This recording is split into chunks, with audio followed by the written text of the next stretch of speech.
చినుకేలు చేరగా జల్లు జల్లు మణిపులకింతలు పుడమే పాడగా. ఏంట్రా ఈ సీమలో వానబడడానికి యాగం చేస్తాడా అంట?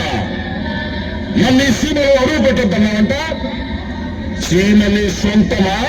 అవునా, ఈ సీమ నాది. ఈ సీమ కోసం ఊపిరి ఇస్తా, అవసరమైతే ఊపిరి తీస్తా. సీమ వదిలి వెళ్ళిపో. నేను జైల్లో ఉన్నాయిన నా రాజ్యమే నడుస్తా ఉండాలనుకుంటా ఉన్నానురా. నువ్వు పెద్దోడివి కాగానే నా ఊళ్ళంతా నిమిషపోత కోసినావని జైల్లో చేతులు విసుక్కుంటా కోసుకున్నానురా. ఎప్పుడు బయటకు వస్తానా, ఎప్పుడు నీ పీక కోస్తానా అని. ఎదురా నాకు వార్నింగ్ ఇచ్చిన అసలుకు నన్నే రావద్దంటావా?